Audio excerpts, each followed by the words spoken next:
Good evening everyone. तो start करें हम अपना जूम सेशन। अभी तक हम जो डिस्कस कर रहे थे, हमारा कनेक्शन हमारे बॉडी के साथ, किस तरह हमको कनेक्ट होना है और हमारी बॉडी हमसे क्या कहती है, उसको क्या चाहिए है, क्या जरूरत है, उसके पास किस तरह ध्यान देना है हमें, और हमारी आदतों को बदलना है। हम्म, हमें हमें क्या चाहते हैं, हम क्या चाहते हैं, मतलब एक आत्मा की क्या खाने की इच्छा है, उसके पास ध्यान न देते हुए एक शरीर को क्या चाहिए, हाँ, उसके पास ध्यान देंगे। उसको अगर सही तरीके से उसका खाना पीना अगर वक्त पे देंगे और सही तरीके का देंगे, तो फिर शरीर हमें कभी कोई तकलीफ नहीं देगा, है ना। हमने कल के इसमें डिस्कस किया कि हमारे संकल्प, एक आत्मा की सोच जो संकल्प करती है, जो सोचती है, वो कितना असर करता है हमारे बॉडी पे और उसके इंटेक्ट पे, कि किस तरह का खाना हम खाती है, वो तक शरीर कैच करती है उसके संकल्पों से। ये मैंने अपने अनुभवों के साथ में आप सबको एक्सप्लेन किया है ये चीजें। इससे रिलेटेड किसी को भी कुछ क्वेश्चन या कोई शेयरिंग है या अपना खुद का अनुभव कोई को शेयर बताना है तो प्लीज, क्योंकि फिर आप बोलोगे हमको मौका नहीं मिला।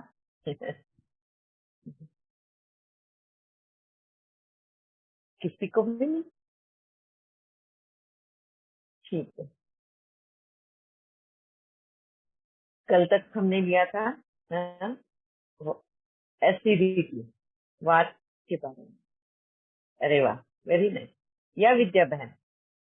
हाँ, ओम शांति दीदी। कल आपने जो बोला था ना, जो आपका खुद का एक्सपीरियंस शेयर किया था, तो वो वैसे ही मुझे मेरी मम्मी का याद आ रहा है कि मेरी मम्मी भी बहुत हाँ टेस्टी फूड हाँ। बनाती है, लेकिन उसका खाना भी बहुत कम रहता है। और ये मैंने भी ऑब्जर्व किया है कि जो भी खाना हम्म बनाते हैं रिलेटिव में वगैरह, तो उनका भी हम्म। डाइट बहुत कम रहता है, और जो बाकी के लोग रहते हैं उनका एज कम्पेयर बहुत कम रहता डाइट है, बाकी ज्यादा। के लोगों का ज्यादा रहता है।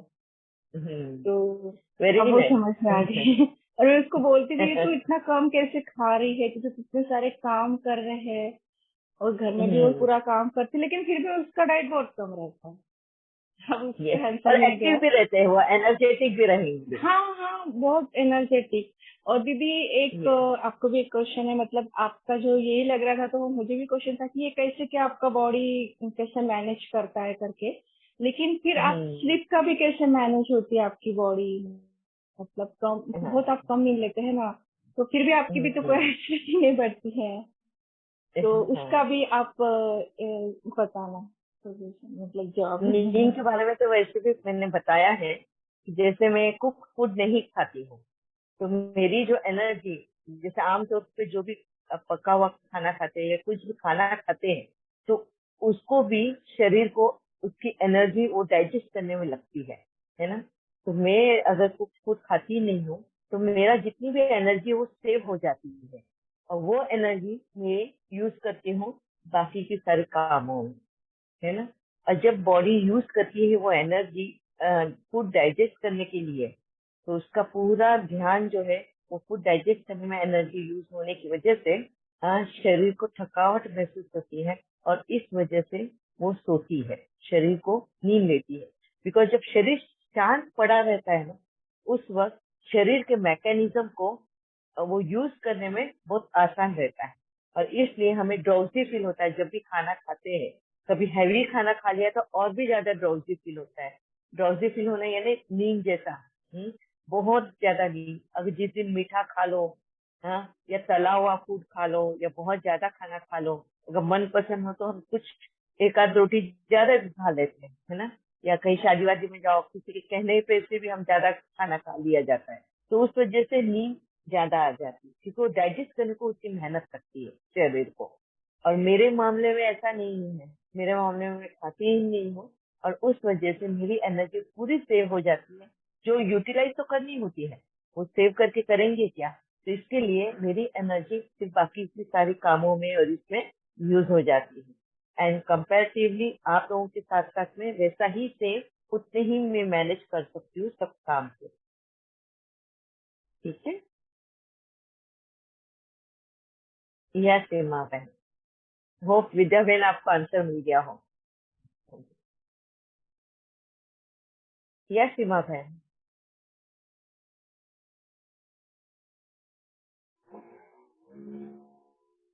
आपको अनम्यूट करना होगा।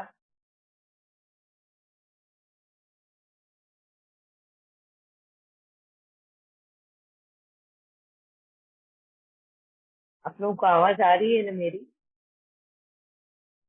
हाँ दीदी आ रहे हैं। जी दीदी आ रही है। हाँ दीदी आ रही है। क्योंकि वो अनम्यूट नहीं कर रहे, कल भी उन्होंने हाथ तो ऊपर कर लिया था, मैं पूछा नहीं। ठीक है, जब भी वो लिंक में आ जाए तभी। और किसी को कुछ पूछना है एसिडिटी के प्रॉब्लम के बारे में, या किस तरह से, उससे कल हमने काफी सॉल्यूशन भी बताए और विद्याबेन ने बताया भी कितने टाइप के हमें एसिडिटी की प्रॉब्लम, एसिड यूज होता है, जैसे हमारे किडनी में भी यूज होता है। हम जो भी खाते हैं, जो भी हमारी इंटेस्टाइन जो है, आते जो है, जो रस खींच लेती है हमारे खाने में से, उसको खून में कन्वर्ट करने का काम हमारी किडनी करती है। हाँ, और बाकी का जो उसमें से भी कचरा जो निकलता है वो बाहर फेंक देती है और खून बना के हार्ट तक पहुंचाती है। और उस सब को यूज होता है पानी और हवा, ये सब का मिश्रण मिक्स कर ही होता है। हवा जिसे प्रेशर डालती है आगे बढ़ाने के लिए, खून को बहने के लिए, और पानी उसको फ्लूइड लिक्विड करने के लिए यूज होता है। तो कैसे ये 5 तत्व भी अपना अपना काम नियमित रूप से करती है, मगर बिना अपना वजूद खोए। बिना अपना वजूद खोए वो सब एक दूसरे को साथ देते हुए किस तरह कहीं पे भी, शरीर हो या बाहर हो या किधर भी हो, अपनी साइकिल में एकदम तालमेल बिठा के चलते हैं। अगर इस तालमेल में अगर कुछ भी ऊपर नीचे हो जाता है तो वो वजह बन जाती है हमारी बीमारी का। वो भी तालमेल क्यों बदल जाता है? हमारी ही ग्रीड, हमारी ही लालच की वजह से। हम मतलब कौन? आत्मा, शरीर नहीं। ठीक है, हाँ जी, 2 जन के हाथ ऊपर हैं। या ज्योति बहन,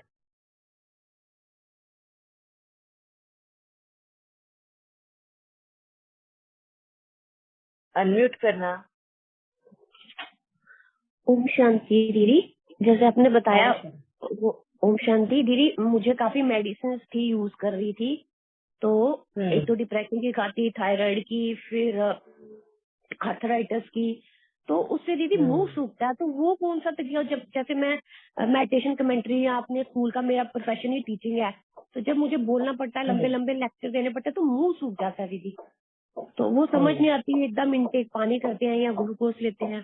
तो वो थोड़ा सा ये डिप्रेशन की वजह से रोई बड़ी हूँ। भक्ति मार्ग में ना, ज्ञान मार्ग में तो पता चल गया कि ये मेरे कर्मों का हिसाब किताब है, लेकिन उस वक्त एक्सप्रेशन को दबाती थी अपने सारे। तो उसके रीजन को दीदी जानना है कि वो क्यों था और क्या, कैसे उपाय करूँ कि मेरा मुंह सूखना बंद हो जाए।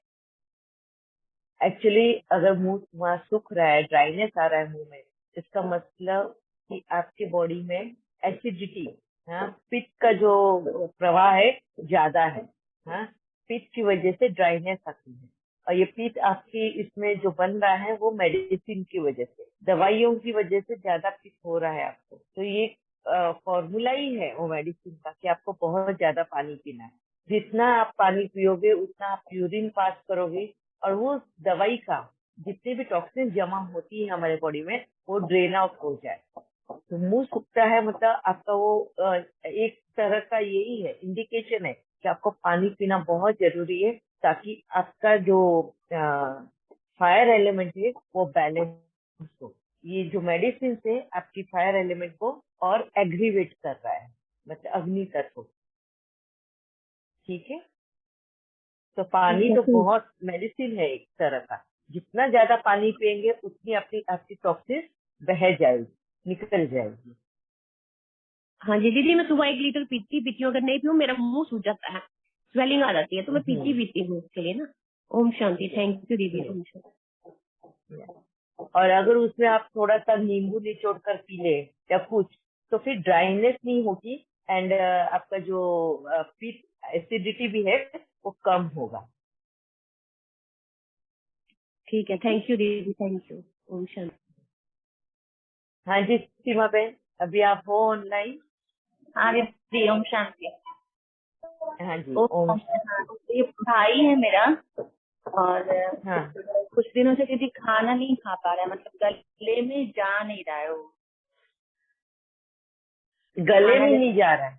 हाँ मतलब जैसे हम लोग खाना खाते हैं उसको कट कर लेते हैं अंदर, वो जा नहीं रहा है वो थोड़े दिनों हम्म, से। उसको उसको टॉन्सिल्स या फिर छाले है, अल्सर है, टॉन्सिल्स है? नहीं दीदी, कुछ नहीं है, तकलीफ ऐसी कुछ नहीं होती, वो अंदर खाना नहीं चाहता है। और 9-10 महीने हो गए हैं उसको, जो है स्टार्टिंग में स्लीप प्रॉब्लम हुई थी, नींद नहीं आती थी, रात रात भर जगता रहता था। और कुछ ऐसे सिम्टम्स आ रहे थे कि हमको लगता है कुछ इविल का तो इफेक्ट नहीं है। तो सूरज भाई से कई बार बात किया और डॉक्टर्स को दिखाया, कहाँ कहाँ, मतलब सारे चेकअप सब कुछ कर रहे हैं और सब नॉर्मल आता है। जब भी जैसे लगता है सब बहुत नॉर्मल है, सीरियस, डॉक्टर ने बोला गले में कोई प्रॉब्लम नहीं है। नहीं वो तो बोलते रिलैक्स हो, तुम ठीक हो, तुमको कुछ नहीं है। मतलब कुछ हम्म, पता नहीं कि जो टेस्ट ना कराया हो। और हम्म, तो हम लोग को ऐसे जैसे वो सिम्टम बता रहा था, इविल का इफेक्ट है क्या है पता नहीं।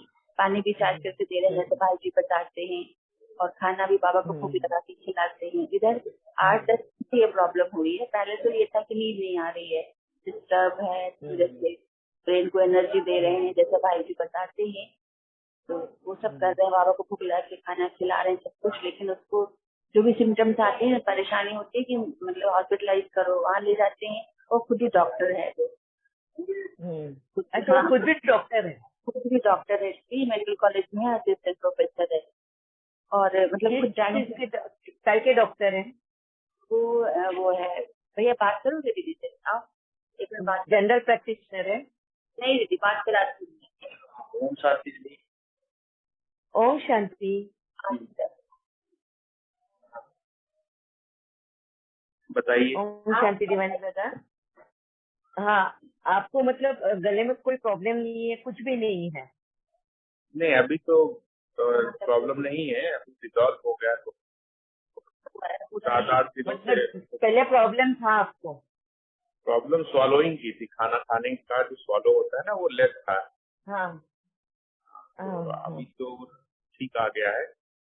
लेकिन मैं जब थकता हूँ बहुत ज्यादा, जैसे सुबह से काम किया, दोपहर बाद अगर मैं खाना खाने से बैठता हूँ तो थोड़ा सा दिक्कत रहती है मुझे। सो के उठने के बाद अगर मैं स्वॉलो कर रहा हूँ तो मुझे प्रॉब्लम नहीं रहती। ये सारी चीजें मुझे, मतलब ये पोस्ट कोविड के बाद है। जैसे कोविड हुआ, मुझे कोविड ड्यूटी थी मेरी, मुझे कोविड इन्फेक्शन हुआ, उसके बाद तो सारी चीजें आने लगी है। एक तरह से थकान होता है।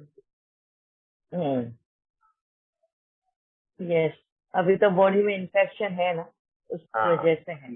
फर्स्ट थिंग तो वो है। कोविड के बाद वाले ये जो सिम्टम्स है ये तो हर जगह पर है। और आपको स्वेलो नहीं कर पा रहे हैं, ये उसी का एक वजह है। फर्स्ट थिंग तो आपने बहुत चीज का टेंशन लेके रखा हुआ है। हाँ, हाँ, जिस जिस टेंशन की वजह से आपकी बॉडी रिजेक्ट करती है सर्टन चीजों को, वो चोक कर देती है आपको। जैसे ही आप खाने की पीने की कोशिश कर रहे हैं, मगर आपके जो थॉट्स चलते हैं ना, वो काफी वेस्टफुल है, जो आपको आपके बॉडी पे इफेक्ट करते हैं। वो अभी जैसे आप डॉक्टर, तो मुझे इतना डीप समझाने की जरूरत नहीं है। आपकी नसें अकड़ जाती है, खींच लेती है, एकदम टाइट हो जाती है, और जिस वजह से आप स्वेलो नहीं कर सकते। तो सबसे पहले तो आपको आपकी थॉट्स पे काम करना होगा कि आप टेंशन किस चीज की ले रहे हो। देखो ब्रदर, मैं आपको एक पहली बात बता दूं कि इस दुनिया में इविल सोल करके या कोई भी आउटर बाहरी आत्मा हमारे शरीर में प्रवेश नहीं कर सकती। इसमें आप बिलीव करो। अगर ऐसा होता तो कोई भी प्रवेश कर सकता, तो आज तक इस दुनिया में कितना इम्बैलेंस हो जाता। आज कितने लोगों को सताते हैं, मर जाते हैं, और वो तो तुरंत ही उसका बदला लेने को घुस सकते हैं ना किसी के भी शरीर में। ऐसा नहीं होता ना। और ये लॉ जो है सबके लिए सेम होगा, कुदरती लॉ है ना, सबके लिए समान होगा। तो आप ये दिमाग से पहली बात तो निकाल दीजिए कि कोई इविल स्पिरिट, इविल साया, नहीं, कोई भूत प्रेत का साया है। मैं इस चीज को नहीं मानता हूँ, ये बिल कोई है, वेरी नाइस। क्योंकि मुझे तो जो भी लगा, मुझे पोस्ट कोविड कॉम्प्लिकेशन ही लगे। यस, शुरू ये से पोस्ट ही कोविड कॉम्प्लिकेशन ही है, मगर आप उसका ना बहुत टेंशन ले रहे हो, ये ध्यान में रखो।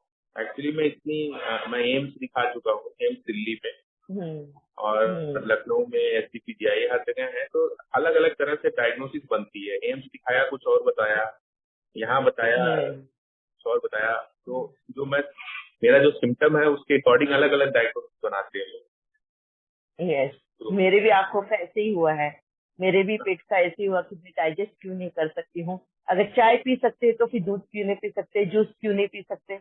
सारे डॉक्टर्स मुझे यही क्वेश्चन करते हैं। अगर पानी पी सकते हो तो फिर ऑरेंज जूस ही क्यों नहीं पीते हो। इसके ऊपर बहुत शुरू हुआ, मैंने तो फुल स्टॉप ही लगा दी कि कोई डॉक्टर को विजिट ही नहीं करना, कि क्या जवाब देंगे उनको कि मेरा कितने चीजों के साथ हिसाब किताब बाकी है। आपका भी सेम ऐसा ही है, जितना आपको इस दुनिया से लेना है, जितना दाना पानी आपका लिखा है, आपका उतना ही आपको लेना है, उतना ही शरीर एक्सेप्ट करेगा। तो बस आप माइंड को साइलेंट कर दो। इतना याद रखो कि आपसे ऊपर वाला कुछ ना कुछ हेल्प लेना है, कुछ ना कुछ सेवा करवानी है उसको आपसे, है ना। तो इसलिए वो आपको साथ जरूर देगा, ये शरीर को जिंदा रखेगा जरूर। देखो, आपने मेरी कहानी सुनी होगी या आपकी ये सिस्टर आपको सुना देगी, बताएगी कि मेरा किस तरह सर्वाइवल है ना। ये कुदरत है हमारे साथ, क्योंकि उसको हमारे से काम है, तो साथ देगी ही हमें, बस हमें उसके साथ है। नहीं, हमें बस इतना भले ही था आप कि पानी से। मैं थोड़ा सा हाँ जी। मेरा काम थोड़ा लेक्चर लेना भी रहता है, कॉलेज, मेडिकल कॉलेज में हूँ। तो मुझे पूरा खड़े होके लेक्चर लेना, जैसे 1 घंटा 2 घंटे का, पहले मैं 4-4 घंटे ले लेता था। और अभी इस दर्द के बाद मैं जो है 15 मिनट भी नहीं खड़ा हो पाता था। अगर मैं खड़ा हो रहा हूँ तो 15 मिनट बाद मुझे चेयर चाहिए। और स्पीच जो मैं बोल रहा था, वो स्पीच जो है रेस्ट्रिक्टेड हो जाती, थोड़ा सा मतलब बोलते बोलते रुक जाता था, अटक जाते थे। हाँ, तो ये वो देखो, अगर ये सारी, हाँ जी बोलिए। सारी चीजें जो है मसल फटीग में ही आ रही। Yes yes. तो ये सारा अगर आप देखोगे, आप चेक करोगे अपना, ये सारा आपका थॉट्स है। आप जितना रिलैक्स करेंगे अपनी थॉट्स को, उतने ही आपके मसल्स रिलैक्स होंगे। मैं आपको मेरी ही कहानी में मैं बताती हूँ। स्टार्ट में मैं दर्द की वजह से कितना बेहोश होती थी। जैसे ही मेरा एक्सेप्टेंस पावर आ गया मेरे में, यस ये मेरा जीवन ऐसा ही चलना है, मरने तक मेरे को कुछ भी खाना पीना नहीं है, और यही मेरे को देना है, लेना नहीं है कुछ भी किसी से भी।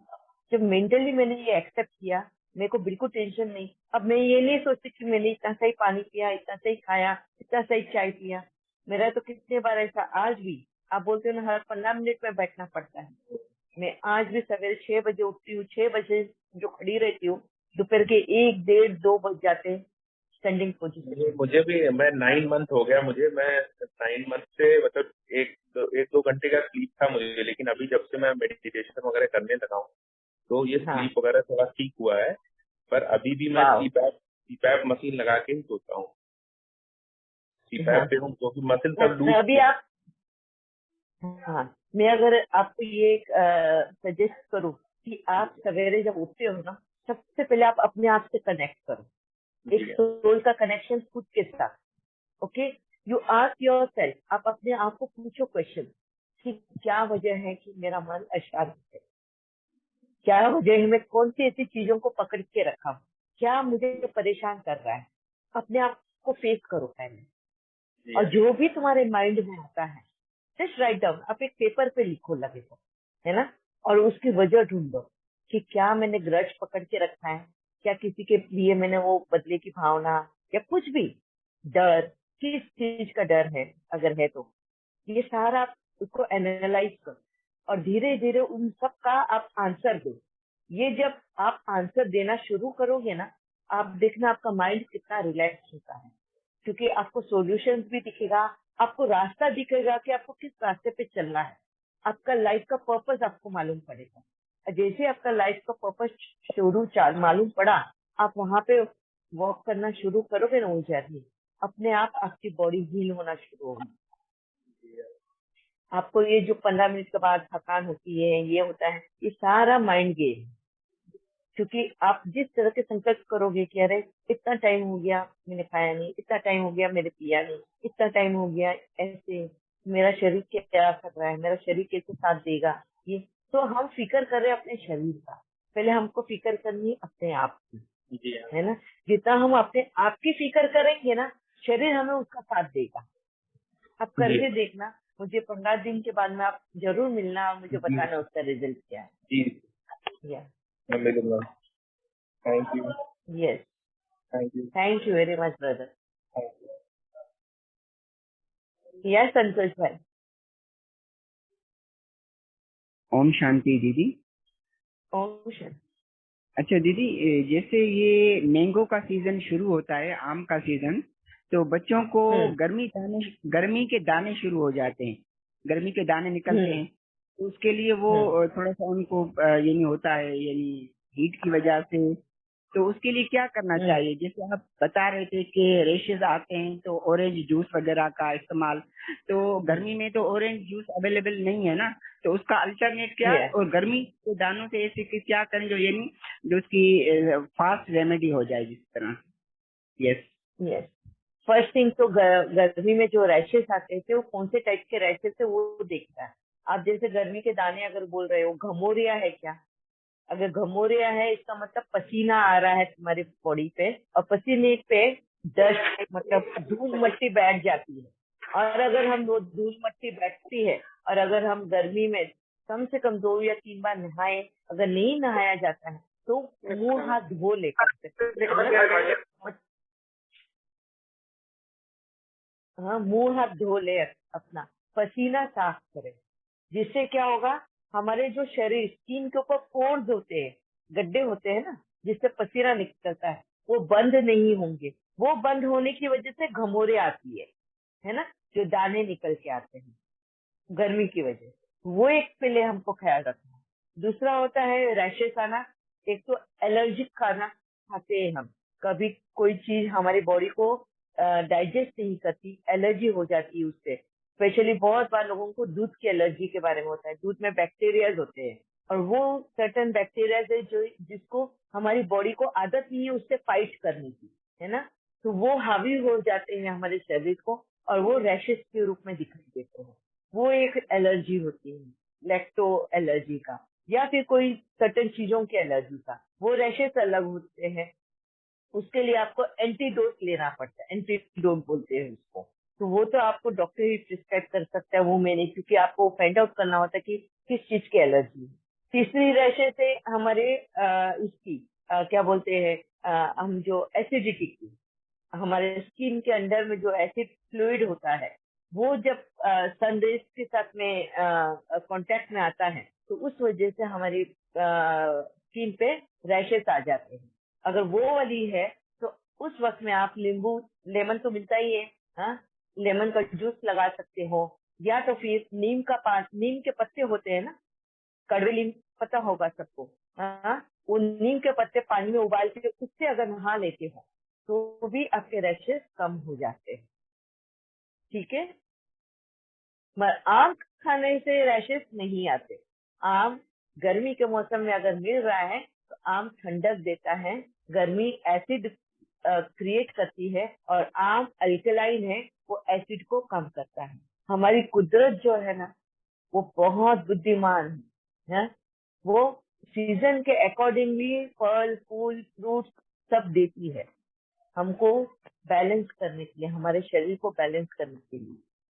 अभी अगर आम का सीजन है, उसके साथ में वाटरमेलन, आप देखना कभी भी गर्मी के सीजन में आएंगे, वाटरमेलन, मस्कमेलन, ये जूस के फ्रूट है, आम भी है, ये सब में अल्कलाइन है, पाइनएप्पल है, ये सब अल्कलाइन है।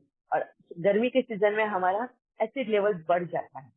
ऐसे वक्त में हमें पानी का मात्रा बढ़ा देनी चाहिए, और ठोस खाना बोलते हैं, सॉलिड फूड कम कर देना चाहिए। जितना समर सीजन में हमारा solid food come and liquid का मात्रा बढ़ेगा, उससे तुम्हारी बॉडी बैलेंस रहेगी। और इसी का उल्टा ठंड के सीजन में होता है।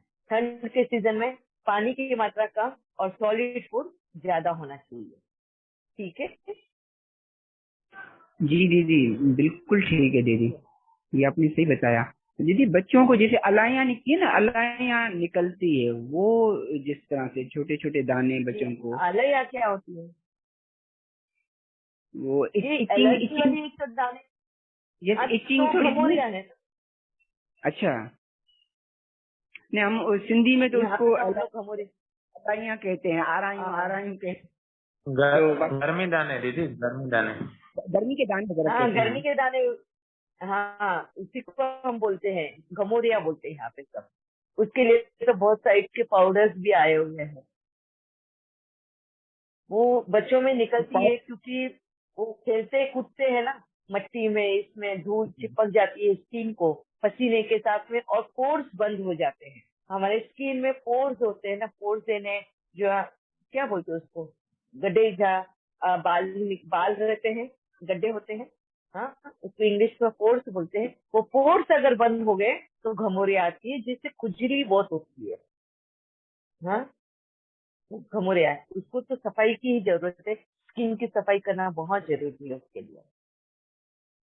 आप उसमें अगर नीम के पत्ते से भी नहाते हैं, नीम का पानी, नीम का मतलब गर्म पानी में उबाल के नीम के पानी से भी नहाते हैं तो घमौरिया ठीक हो जाती है।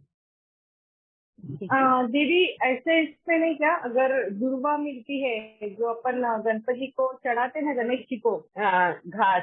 हाँ दुर्वा, हाँ। हाँ, तो उसका यस। जूस भी अगर पूरे बॉडी पे लगाया तो वो भी हाँ बहुत बहुत इफेक्टिव रहता है। मतलब उससे तो तुरंत ये जो घमौरिया चली जाती बच्चों में जो रहती है। लेकिन हाँ। बस वो हाँ मिलनी को हो ना धूप काल में, जहाँ पे मिलती भी है, हाँ। लेकिन अगर मिली, अगर उसका जूस थोड़ा भी लगा दिया तो पूरे पूरे दाने वो चले जाते हैं, खुजली भी कम हो जाती है।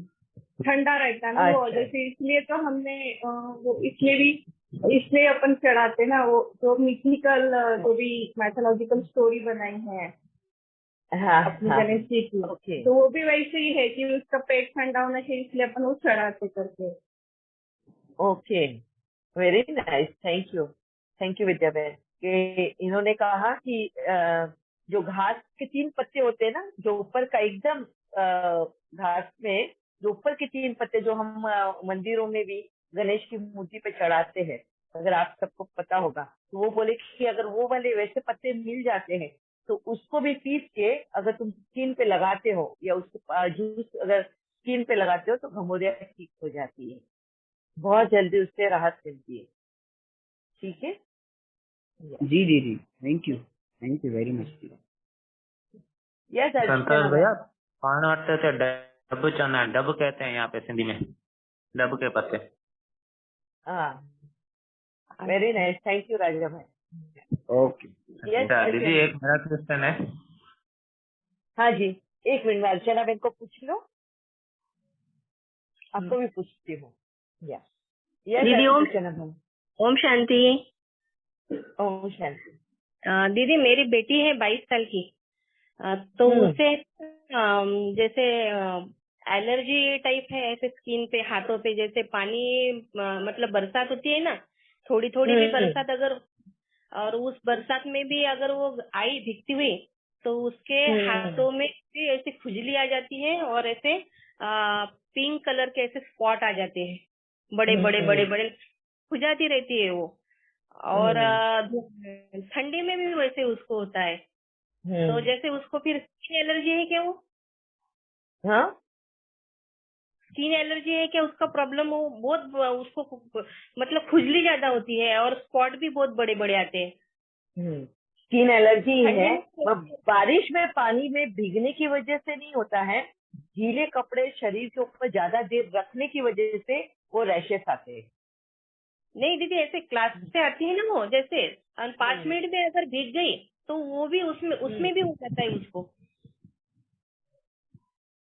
तो पहले तो डॉक्टर को, मैं इतनी तो डॉक्टर नहीं हूँ, मैं ये इतना मुझे पता है कि ज्यादा देर अगर गीला कपड़ा अगर बॉडी पे रहता है तो हमें वो रैशेस आते हैं। हाँ, वो एक्जिमा जैसी बीमारी है, हाँ, स्किन एलर्जी की, वो बीमारी आती है गीले कपड़ों की वजह से। ये हाँ, तो ठंड है। और ठंडी में भी बारिश होता के है। सीजन में बहुत बार आती है। और ठंड में अगर होता है तो वो वजह तो फिर डॉक्टर को पूछनी होगी कि किस वजह से। उस स्किन टेस्ट होते हैं उसके लिए बहुत सारे। हाँ, ये तो कॉमनली चीजें मैंने बताई जो हमेशा मोस्ट ऑफ दी लोगों में होती हैं। सर्टेन चीजें कोई कोई लोगों को होती है तो वो फिर डॉक्टर से ही ट्रीटमेंट लेनी होगी। अच्छा अच्छा, ठीक है दीदी, थैंक यू। या मीना बहन। ओम शांति दीदी। ओम शांति। वो संतोष भाई ने पूछ रहे था वो रैशेस या समथिंग एलर्जी करके, तो ये घमौरिया अच्छा का, ही है। गमोरिया समथिंग, ये अच्छा ही है। मैंगो खाने से आ रहे थे, अच्छा है। Mango is a very good cleanser है। कैसे लेमन आंवला करते हैं वैसे ये भी क्लिंस करता है। ये स्किन को बोलता है थर्ड किडनी। स्किन को बोलते हैं साइंटिफिक लैंग्वेज में थर्ड किडनी। क्या है किडनी, क्या करते हैं, वेस्ट को बाहर फेंकने के लिए हेल्प करते हैं। वैसे ही ये भी फिल्टर करता है, स्किन के थ्रू भी वेस्ट बाहर आता है। तो आने के लिए छोड़ना है, ये अच्छा सिम्टम है। अगर जैसे शरीर के अंदर क्या है, शरीर नहीं रुकता है, अंदर बाहर फेंकने के लिए वे देखता है। ये भी एक वे है स्किन के थ्रू रिमूव करने के लिए वेस्ट। ये ऐसा स्किन के ऊपर आते हैं, दाने आता है, एलर्जी आते हैं, इसको एक्सेप्ट करना, वैसे ही छोड़ना। कुछ ऑइंटमेंट कुछ भी नहीं डालना है, वैसे ही छोड़ने से वो निकल जाएगा। वरना तो वो पूछ रहे थे ऑरेंज का, आप बोल दिए ऑरेंज। ऑरेंज नहीं तो लेमन है, लेमन भी डाल सकते हैं। लेमन वाटर भी थोड़ा कर सकते हैं। नीम का पत्ते के भी थोड़ा करने से ये नेचुरल है। इंस्टेड ऑफ मेडिसिन ऑइंटमेंट, ये ऑइंटमेंट क्या करते हैं और ज्यादा करते हैं, क्योंकि वो अट्रैक्ट करते हैं डस्ट को। इसके ऊपर आपने क्या बोला वैसे अट्रैक्ट करके और ज्यादा करेगा ऑइंटमेंट। वो नहीं यूज करना। वो नीम का पत्ते या लेमन वाटर ये थोड़ा सा डालने से वो निकल जाएगा। वरना तो एकदम बेस्ट मेडिसिन है सनलाइट। सनलाइट के मीन्स धूप के, बच्चों को धूप के बैठने से 10 मिनट्स या 15 मिनट्स वो धीरे धीरे से निकलेगा। मगर वो अच्छा ही एक्सेप्ट करना है। ये गंदगी क्लीन हो रहे हैं। आम तो इतना अच्छा से बाबा ने दे रहे हैं, नेचर दे रहा है क्लीन करने के लिए बॉडी को। तो बच्चों को ज्यादा खाने के लिए छोड़ना, आम खाने के लिए, जो एलर्जी आने से डरना नहीं। ये अच्छा सिम्टम है। अंदर क्या है वो बाहर जा रहे हैं। ओम शांति। Yes, thank you very much Meena बहन। आम खाने से दाने नहीं आते।